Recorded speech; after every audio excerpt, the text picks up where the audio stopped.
Definitely, and Coach Ferentz got a lot of respect for their head coach and just how he coaches and what he feels is important. And kind of like Northwestern, we knew that we were going to play a team that was going to fight the whole 60. I feel like Rutgers is another one of those teams who are going to be disciplined, who are going to give us their best shot.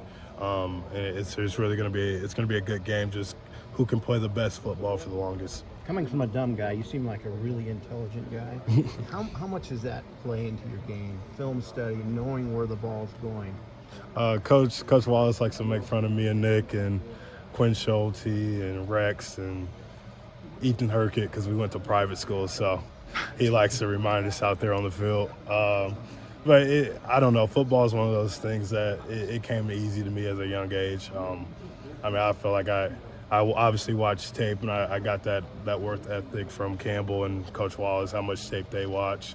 But football is one of those things that just comes natural. I feel like I got a natural instinct for how to play the game and, just feel things out. So I wouldn't say I'm the smartest guy, but when it comes to football, it comes pretty easy. How do you guys That's huge because, you're a step ahead when you know where the ball is going. Yeah, definitely.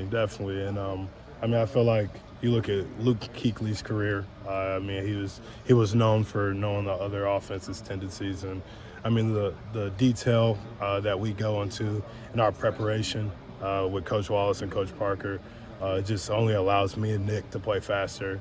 And when you got a defense with linebackers that are playing really fast, it'll be pretty hard to move the ball. Do you kind of with the sign stealing stuff in Michigan going on, do you kind of like laugh at?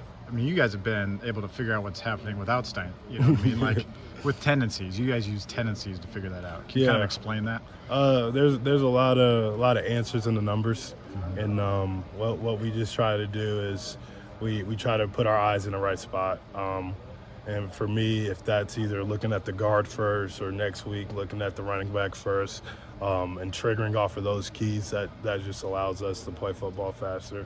And at the same time, sometimes you just got to play football. It'd be cool if we knew what they were about to do every play, but I think the fun part of it is going out there knowing that these offensive coordinators are always trying to do something to you.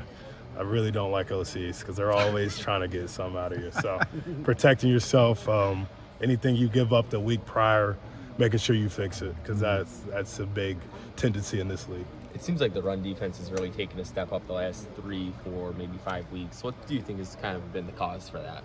I just think we're playing good football right now. I feel like D-line's doing an excellent job. Obviously, this is a long season, and when you're asking those big guys up there to give max effort every play, it's really hard. But I feel like Coach Bell's doing a great job rotating those guys, and when we get a fresh D-line out there, I feel like they've been sitting the whole game and they're ready to go. So it's just a hats off to those dudes up front. They got a hard job, and what me and Nick try to do, try to help them out, make sure we get those double teams off of them as quick as possible. If you could get Noah back,